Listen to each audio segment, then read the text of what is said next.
بسم اللہ الرحمن الرحیم۔ السلام علیکم۔ 2-4 دنوں سے کچھ سٹوریاں وغیرہ بنا رہا ہوں، پہلے بھی کچھ بناتا ہوں لیکن کم بناتا ہوں۔ زیادہ تر تو یہ کرتا ہوں کہ اس پر حدیث وغیرہ پر فوکس کرتا ہوں۔ تو اب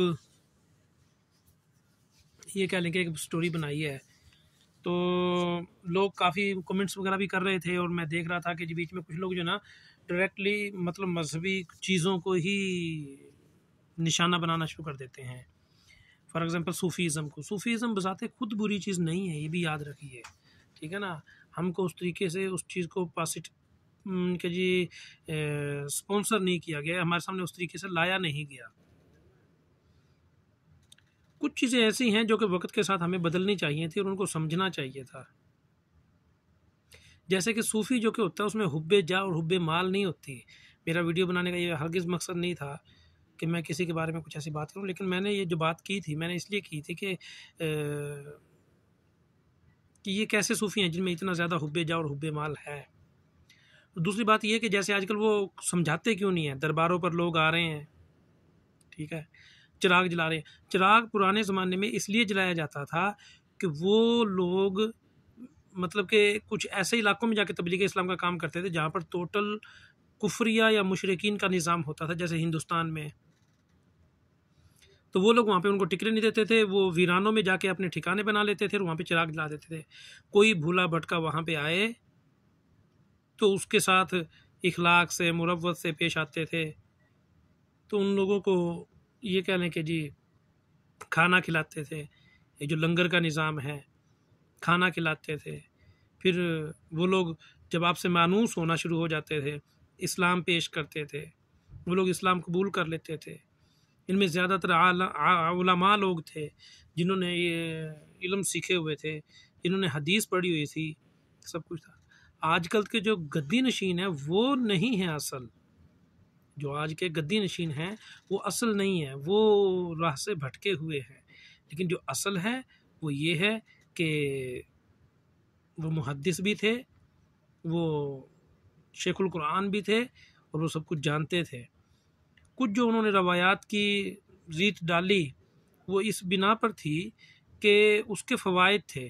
آج اگر ہم اسی طرح دیکھیں تو بھی چراغ جلائے جائیں یا کچھ اور کیا جائے تو وہ غلط ہے۔ یا ہم جب دیکھتے ہیں کہ لاہور میں میرا بچپن لاہور میں گزرا ہے، تو لاہور میں یہ کہہ لیں کہ جی اللہ آپ کا بھلا کرے، اب حضرت علی جوہری رحمۃ اللہ علیہ کے مزار پر چلے جاتے ہیں، چرسیوں اور پوڈریوں کے ٹھکانے ہیں، ساتھ میں جو بسیں وغیرہ کھڑی ہوتی ہیں قصور وغیرہ جانے والی، کچھ اڈے وغیرہ بنے ہوئے ہیں، اور دودھ دہی والی دکانیں وغیرہ، ویگنیں وغیرہ کھڑی ہوتی ہیں۔ آپ وہاں پر سانس نہیں لے سکتے، اس قدر تعفن ہے، لوگ بیٹھ کے وہیں پر ہی پیشاب کر دیتے ہیں۔ یہ کس کا کام ہے؟ یہ سب اقدامات کرنا، سب کچھ کرنا، اقدامات تو یہ کرنا تو ہمارا مطلب کہ جی ہمارے پیروں کا ہی کام تھا نا۔ پیروں کے پاس تو مال بہت ہے۔ اب فار ایگزامپل میں آپ کو ایک اور مثال دوں،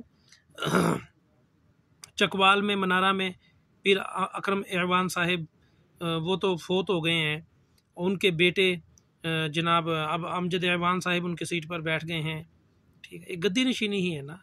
مجاہدہ ایک انسان کا کامیاب ہوا، اللہ نے اسے ولایت دے دی، نسلوں میں کیسے منتقل ہوگی، یہ کیسے ہو سکتا ہے؟